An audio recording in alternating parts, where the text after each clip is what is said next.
Hello, I'm Andrew Suskind, and I'm a psychotherapist and author based on the west side of Los Angeles since 1992, specializing in trauma and addictive compulsive behaviors. Welcome to my podcast, named after my recent book and workbook, It's Not About the Sex. Here we have direct and honest conversations related to compulsive sexual behavior and trauma, all from a sexual health perspective. Our intention is to offer fresh viewpoints and practical strategies toward establishing greater intimacy and a more deeply connected life. Let's begin. Stephen Wolt is the founder of Valor Recovery, a peer-based recovery coaching and support system to help men overcome porn abuse, sexual compulsivity, and intimacy issues. Prior to Valor Recovery, Stephen was the co-founder of Veritas, the nation's first completely virtual intensive outpatient program for professionals struggling with substance use disorders. In addition, Stephen is the past president of Freedom Institute, a prestigious nonprofit outpatient treatment facility located in Manhattan that was founded in 1976. Welcome, Steve. It's great to have you here with us today. And I wanted to just comment on today's topic because you shared with me that this is a focus on what you call the spectacular journey from a nightmare to a beautiful love story. So I'm wondering if you could tell me a little bit about your nightmare and how did you find your way out? Great. I'd love to. Great to connect with you, Andrew. And it's really nice to be here. So thank you for inviting me as your guest. So I'm in long-term recovery from sex addiction and cocaine addiction. And I live a freaking amazing life today with an amazing woman who I absolutely adore, my wife, Jennifer. But the journey here has been quite the story. And I think it's important to get an understanding of where I've came from and where I am today. And I grew up in a very violent home with my father being really abusive, and that kind of set the groundwork for self-esteem and self-worth that I've kind of struggled with for large majority of my life, Mhm. and turned to really maladaptive ways to deal with those feelings of insecurity and low self-worth. So that's like the framework of where this thing got started. But, interestingly enough, I was a really successful kind of New York financial services guy in my 20s. Mm. I share that with you because um, that was a big part of my story, the success I had early in life, the amounts of money I was making early in life, and really not in a position to uh, be able to accept that success in my life. And it just kind of opened Pandora's box to a world of insanity. And I would say it started in the late 90s in New York City when I first got pornography and the internet in my home. Mhm. And, I started using porn, free porn, to numb feelings of low self-worth, loneliness, boredom, anxiety, depression, unresolved childhood trauma. I used pornography and it worked really well. How did it work for you, Steve? Because it numbed me. It just Um, numbed me. mhm. And, doing that in conjunction with cocaine was a really strong cocktail for me at that time. But as you know, these are progressive conditions. So, I started watching more pornography and different types of pornography. And the internet has access to so many different things that I didn't really know existed. And this kind of gravitated for me into fetishes and role playing. And, as a straight man, kind of being aroused and turned on by these types of porn was really confusing Mhm. and very shameful. And, the pornography led to strip clubs for me, and which led to escort agencies and prostitution.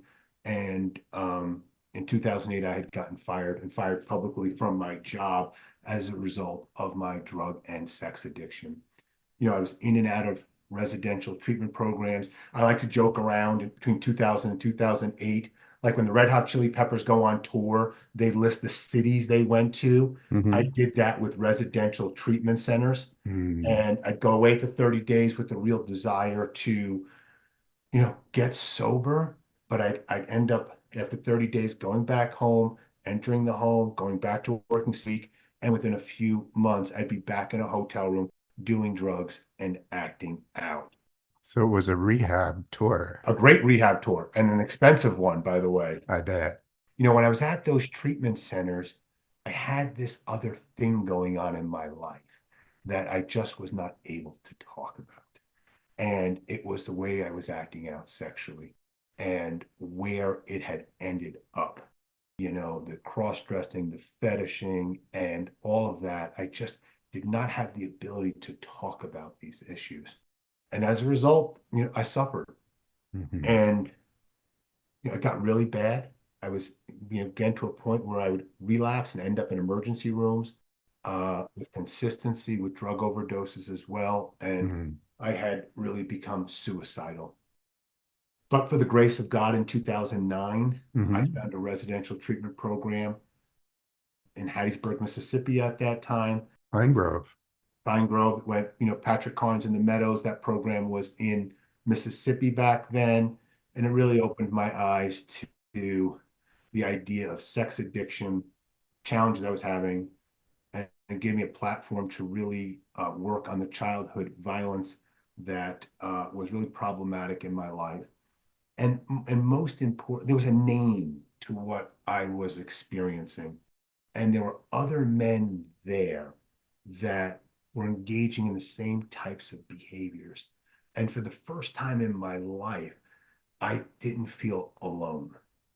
And so that was a real pivotal moment in my life, beginning to get the process of the help that I needed. And, I ended up relocating to Santa Monica. Mm-hmm. There was no one in New York. Even my poor mom was like, go west, keep Mm-hmm. going. And so I ended up relocating to Santa Monica, getting really involved with AA and SAA. And, I think about my journey of recovery Mm-hmm. kind of in three parts. Part one was transitioning back home and getting plugged into 12-step communities. I'd continued to do a bunch of trauma work, which was really helpful for me. But coming out of the gate, staying sober was really, really hard for me. The obsession to act out and do drugs was so spectacularly powerful. Mm-hmm. And I had to fight and crawl and use the community to really have any chance of gaining some progress in my recovery. And it was not easy. And early on, I had a bunch of relapses that were painful. But what I didn't realize, what I did, I kept showing up. I kept coming back. The Mm-hmm. men of Alcoholics Anonymous and Sex Addicts Anonymous loved me unconditionally because I struggled loving myself. Mm-hmm. And I have so much gratitude for those men. And then, the thing that was great about recovery for me was I was able to use those rooms and those men to overcome so much of the shame I had experienced with my behaviors. Because now I had to learn, and getting a little time underneath my belt, what does healthy sexuality look like? Mm-hmm. Like, how do you go about in date given what I had done in my acting out? And I Mm-hmm. had so much shame over these behaviors that I couldn't possibly fathom the idea of putting myself out there and meeting someone. And the beauty of the rooms and the men is they saw things in me I did not see in myself. And what a gift to be able to use those rooms and use those men to overcome these shame and to see parts of me that I could not see, that I was a man in recovery. I was a good man who had been through a nightmare type situation. And I'm just so spectacularly grateful for having that platform to begin to learn what healthy sexuality looks like, begin to date in a healthy way and see what worked and didn't work and get into a long-term relationship, which was really awesome. And really the third part of my recovery, which I share, but it's the life I live today, right? I've been Mm, married for years right now to a woman I absolutely adore. The best thing that's ever happened to me has been my wife, Jennifer. I have mm, spectacular amounts of love for her and the life I get to live today. You know, I take my story and I put purpose to it in the service of other people through 12-step communities and the work I get to do today. So I find myself to be just so overwhelmed in gratefulness mm, where I was, where this journey had brought me, and where I am today, kind of having this conversation with you.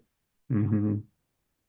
Very inspiring, Steve. And I just wanted to circle back for a second because you were talking about the maladaptive behaviors.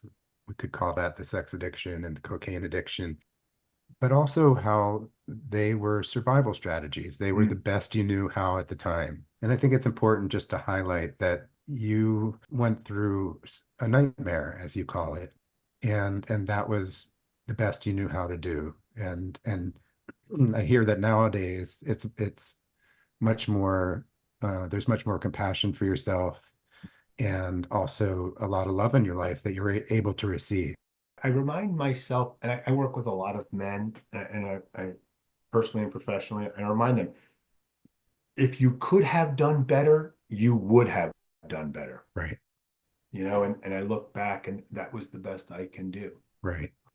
That's great. And I think it's an important message for people to hear because sometimes there's a lot of shame and blame and Mm, finger pointing, all kinds of things. And instead, there is this belief that I carry as well, is that everyone does the best they know how at any given time.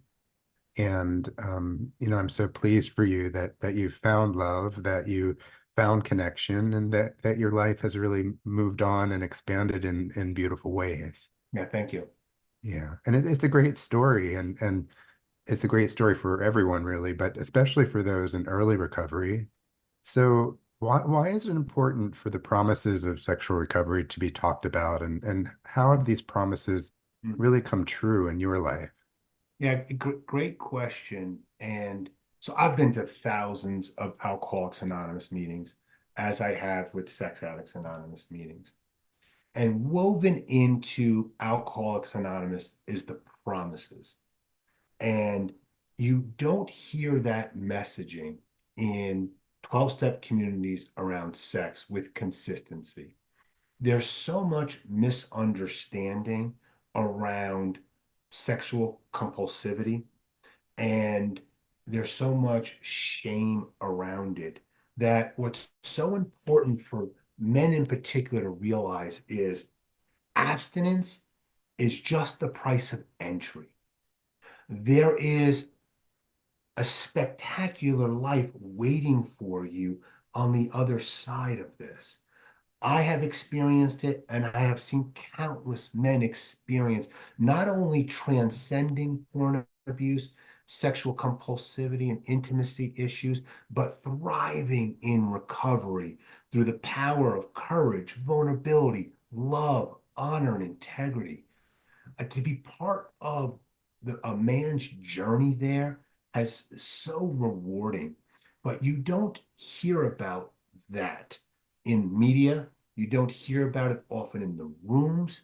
And it is so important for people to realize that, there is this incredible opportunity to evolve into wonderful men.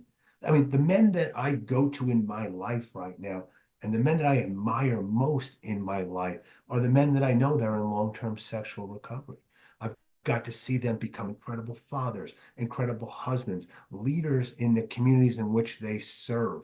They're honest, they conduct themselves with integrity.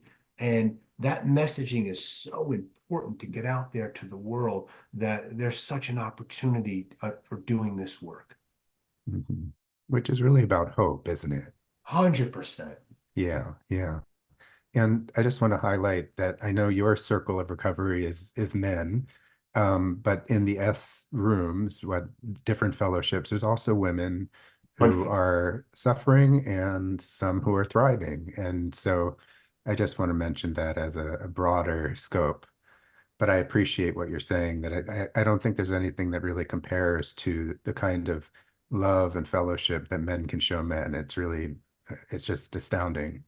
Yeah, it's interesting. The more I'm around with my own recovery, I've come to believe that men need other men to become better men. And men need vulnerability and love role models. And there's something about another man having the courage to ask for help, which I find incredibly inspiring and empowering because it's hard. Super hard because we're not socialized for that. Yeah. So as a man in long-term recovery, do you still experience shame at times? And if so, how do you navigate shame in your life? Yeah, it's so interesting. I wish the damn shame thing would go away. So I've gotten so much better with it compared to where I once was. It's like this intense feeling of being flawed. And, sometimes I tie my self-worth to my career. I'll tie my self-worth to what other people think of me. And, those shame gremlins, I think that's a Brene Brown line, Hmm. can be really loud at times. And it rears its ugly head. But Hmm. here's the difference. You know, Today I can label it. It doesn't take the pain away necessarily, but I know what's going on there. And where so much of my life I was unconscious and blind to that shame tape in my head. Now Hmm. I have been around long enough to identify what's going on right now. And so, how do I deal with shame today? I deal with shame through, shining the light on it. I deal with shame through the courage and vulnerability to be able to talk about it Hmm. in my community circles. I deal with shame through the power of storytelling. And it's so interesting. I don't ever want to lose a newcomer mentality. I've seen so many men struggle in long-term recovery Hmm. because they lose the ability to be honest about what's actually going on in their lives. And so I always challenge myself to have the courage to share the truth, good and bad, as to what's actually going on in my mind right now. And Hmm. so shame rears its ugly head on occasion. Hmm. It's painful, but it passes. And being able to talk about it and share about it, and just because I'm not feeling well today doesn't mean I'm not doing well today. Mm. Right. Right. I also heard in what you're saying that it's a matter of humility, really, to hold that beginner's mind and to know that as much as we know, we don't know, and we're learning all the time. And I think that's really beautiful, Steve. I also hear, and I'm a big Brene Brown fan, as all my listeners know, that you're talking about shame resilience, right? Mhm. It's not the same experience that you used to go through. There's a resilience and a observing part of you that's able to name it and tell your story about it and share it and be vulnerable. And so it doesn't carry the weight and the secrecy that it used to. Yeah, I think that's right. And I think pretending it doesn't exist, running from it, just empowers it versus having the courage to acknowledge it and to sit with it and to talk about it. Right. So it's not a blind spot anymore. That's right. Great. So let's shift a little bit. Mhm. I want to talk about your program. So, what was the reason you started Valor Recovery? And secondarily, can peer support systems improve clinical outcomes?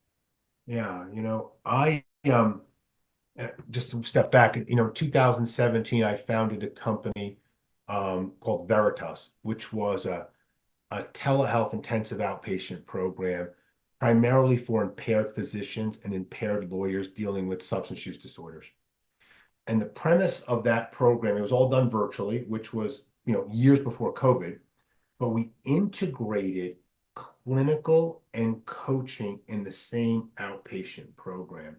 Mm, And we were able to significantly improve outcomes by bringing in peer coaching into the program. And there's this huge trend in treatment right now for substance use disorders and mental health where peer support systems really improve outcomes. mm, And what I realized was as you move over to intimacy disorders or sex addiction, there was such a drop off in resources for peer recovery coaching and peer support systems as men were either transitioning out of residential treatment and heading back home. We were so blessed. You're blessed being in Los Angeles right now, where there are amazing meetings all over the city around these issues, but so much of the country that doesn't exist. And mhm, so, really, I wanted to create a support system for men that were dealing with porn abuse and compulsive sex and intimacy issues that I thought, when integrated with a clinical program, could really improve outcomes. mhm. That was the impetus behind launching the company. Sure. So, for the sake of our listeners, and maybe for me as well, can you just define what peer coaching really looks like and Sure. what that does for clients? Yeah, so our coaches are in long-term sexual recovery. So, including myself as one of the coaches. And so there's just this unique ability to connect with someone empathetically with this shared life experience.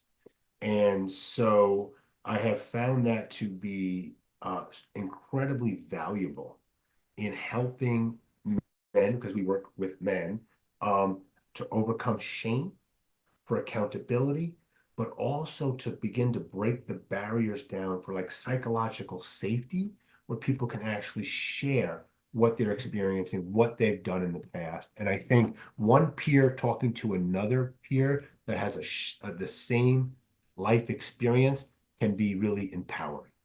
Mhm.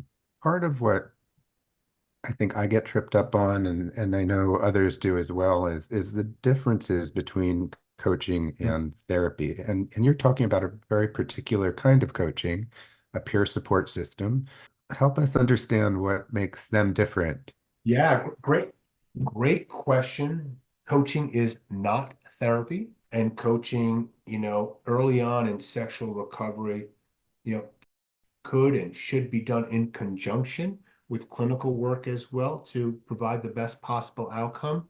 But when I think about some of the primary differences between the two and what we do at Valor Recovery, therapy, especially with men struggling with these types of issues, a lot has to do with trauma, childhood trauma, looking to your past, uncovering and discovering and healing a lot of those traumas. Mhm, Our coaching and coaching in general is about looking forward. It is about goal setting. It is about accountability. I believe with our coaching, we begin to act our way into a new way of thinking and a new way of feeling. And the coaching and the daily accountability really allows someone to, in real time, talk about impulses as they're happening in real time, start asking for help as they get triggered before actually engaging in a behavior. And so it's like boots on the ground type stuff, a little person on your shoulder over here in your ear. That mhm. coaching for us is about daily accountability and daily work. And so when you do that in conjunction with a therapist or someone, I mean, it's a really powerful combination of resources to really do some meaningful work. So if we extend that, I'm curious if you can share the differences between peer coaching and sponsorship in the 12-step programs. Great question. And, it's interesting. I'm a huge believer in sponsorship, and I've sponsored countless men over my lives. And if someone were immersing themselves into a 12-step program around sex addiction and found a sponsor and was actively engaged in a sponsor, I would say, you might be better off working with that individual Hmm. from that capacity, versus what we do at Valor Recovery. Often, men struggling with these issues are not involved in a 12-step community or program around sex and sex and love addiction. I see. And they could very well be in long-term AA recovery and doing 12-step work around that, or they just don't feel comfortable kind of being involved in a community-based resource around these issues because of a variety of reasons, including confidentiality. And so, you know, a lot of the work we also do is for men that are transitioning out of residential treatment to really be help them with coordination of care as they transition back home the next 30, 60, 90 days post treatment. Hmm. Accidents happen at intersections, leaving residential treatment and heading back home. Given my own experiences countless time, a big intersection. So really Sure. providing support systems for that transition. Mhm. Very good. So it really provides a safety net in a way, Mhm. but also has a component of support that is really an additional way to really support someone who may be, I don't know, somewhere like in Wisconsin that they may not have the resources, but this is all available virtually, right? Yeah, because it's coaching and not clinical. We have a lot more freedom from a licensing perspective and state jurisdiction perspective, where, Hmm. although we've come a long way with telehealth for therapy with uh, lax state licensing requirements post-pandemic, but it's still a big challenge Right. where we don't have those issues with our coaching program. Fantastic. This next question is really powerful. I always say on podcasts that, and this is not original, of course, but that we're biologically wired for belonging, for connection, and for love. And we didn't know that before. This is relatively new information, at least in my lifetime. But what's exciting is that what you're really talking about today, Steve, is love. And I'm wondering if you could share a little bit about what role does the power of love play in your life today? It's all about love. It's all about what continues to block me from freely giving and receiving love. It is about getting out of my head and into my heart. I believe that love is the most powerful thing we have on this earth right now. And it is about bringing love into every area of my life. I have really, in my own journey of recovery, equate the word God to love. I had grown up very Catholic, and through 12-step recovery, I've had to kind of make peace with that and trying to figure out where can I access power that could help me thrive in life. And I believe that power is love. And so, sometimes I resist because I think about, well, I don't want to be taken advantage of. I'm Mr. Love. Show up love here, show up love here. Who's Mm, this love guy? I'm going to be taken advantage of. But there's right. something called self-love. And so, there's never been a time in my life where going higher and bringing love has not improved the outcome, whether it's personally or professionally. And so, when I work with men in recovery, it is about trying to tap into that infinite source of love that's within all of us to make their lives better. Hmm. I saw an image as you were talking that the trifecta of love is self-love, love to and from others, and love for a power greater than oneself. Mm, beautiful. Yeah. So I couldn't agree more. Steve, we're almost out of time, and a question I always ask our guests is, what takeaways would you hope our listeners could really make portable from today's conversation? A few things. Never, ever, ever ever, ever give up, no matter what you are going through, right? Keep fighting, keep coming back. Miracles happen every day. I failed and failed and failed. And the one thing I did right was I kept coming back. So recovery is about perseverance. And that pain that you're going through one day, you will look back on it and you will put purpose to it. And you will realize that your journey to hell and back has been a gift. Well, that's an incredible way to end our conversation today. And Steve, I really appreciate your wisdom, your perspective, your perseverance, your resilience.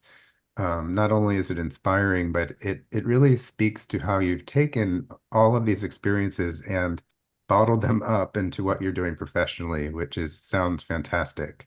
Hmm. So we'll definitely have all of this information available in our with our podcast that people will be able to access.